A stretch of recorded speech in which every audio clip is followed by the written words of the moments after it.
Allez, on répète, d'accord? Donnez ça dans les sons, dans ce sens, dans les sons, donnez ça dans les sons, dans ce sans interdiction. Tammy, Sofiane, Thibaut et quelques autres se rendent à une séance de travail un peu spéciale, qui les conduit aujourd'hui à se réunir dans un théâtre, où les attendent une orthophoniste et son équipe.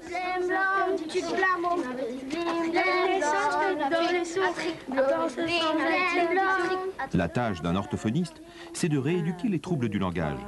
Béatrice a mis au point une méthode originale qui associe des médecins et des artistes.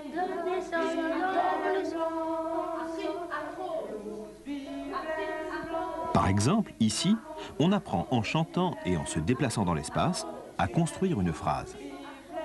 Regardez bien. Le sujet au centre. Le ou les verbes qui tournent autour. Et les différents compléments qui se rajoutent un à un. Mais tout d'abord, ces enfants savent-ils exactement pourquoi ils viennent ici? Parce que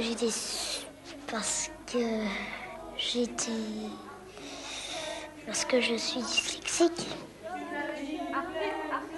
Ça veut dire d'avoir des problèmes, d'avoir du mal à écrire, à confondre le « et » avec le « te »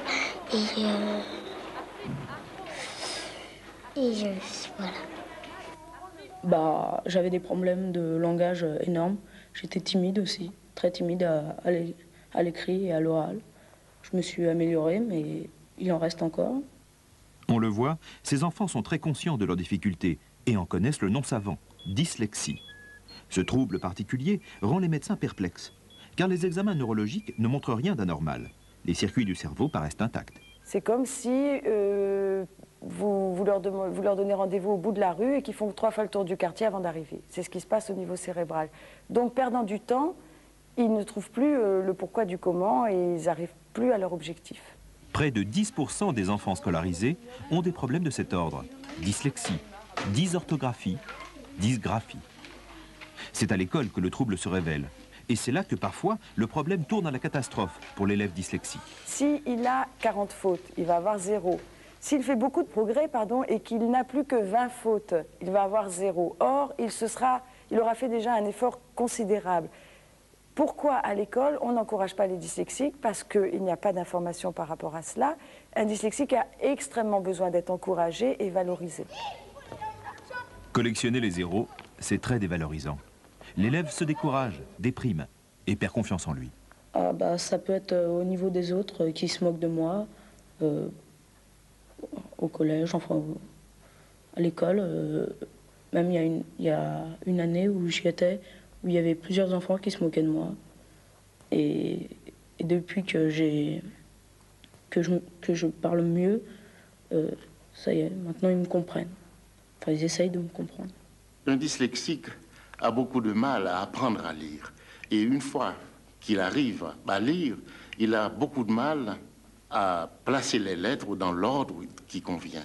De sorte qu'il y a des dyslexiques qui n'arrivent pas du tout à lire, ni à écrire, tellement ils sont handicapés par le problème des lettres. Les lettres, c'est tout un monde pour un dyslexique.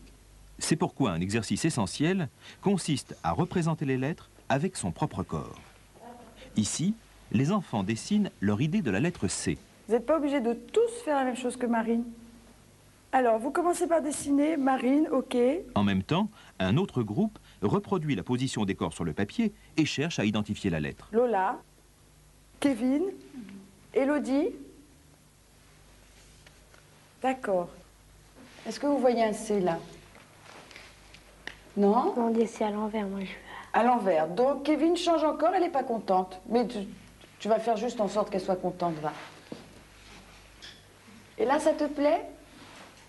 Ah, ça lui plaît, là. C'est parfait, ça lui plaît. Elle est contente. On voit un exemple de quelqu'un qui fait la lettre à l'envers. Il s'agit de lui faire intégrer, grâce au groupe, le fait qu'il y a un lecteur en face de lui et qu'il faut qu'il s'adapte au lecteur et qu'il intègre la lettre dans le bon sens. Il est hors de question que ce soit moi qui les corrige, jamais. C'est à eux de trouver la solution.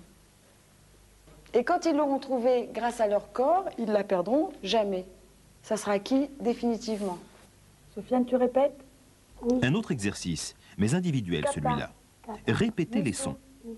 Tima, C'est souvent un effort considérable pour un dyslexique. Takamo, Takamo, Mikatu, Mikatu, Tukamu, Tukami, Mikato, Mikado, Takamata, Takamata, Tokomiti, Toko, Mikatole, Kapatuli, Kapatuli, Sikomata, Sikomata, Tikimalu. Tikimalu. Alors non, voilà, Sofiane a fait quelque chose de très intelligent là. Il s'est déjà rééduqué, c'est-à-dire que son problème à lui, il l'a trouvé, c'est de regarder la personne ou de regarder ce qui est autour de lui.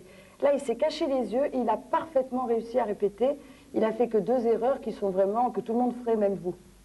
Le brouhaha dans la salle de classe est un obstacle à la lecture pour l'enfant dyslexique. D'où l'utilité de cet exercice de lecture contrariée. Chose très belle qui peut nous arriver à tout moment Et tes chaussures de notre vie. quoi la marque?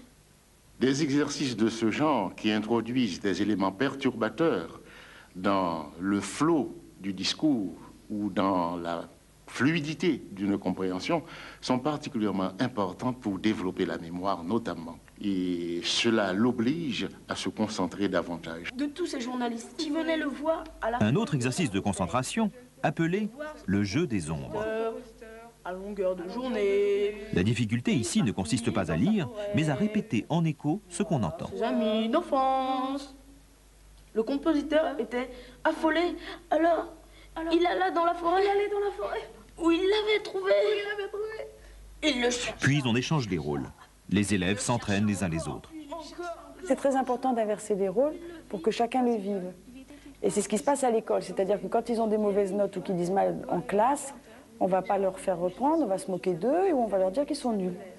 Voilà, donc c'est pour arriver à ce que, dans les situations d'échec scolaire, ils s'en sortent sans se sentir touchés.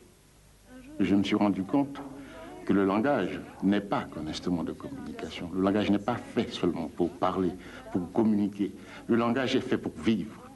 Et je pense que pour vivre, il faut aussi il faut mettre en route d'autres possibilités de l'individu, notamment ses possibilités artistiques. Et je pense que la musique, la peinture et tous les arts peuvent aider à améliorer un langage qui est quelquefois défaillant.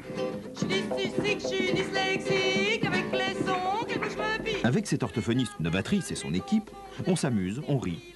On rencontre des dyslexiques réconciliés avec eux-mêmes et aussi créatifs.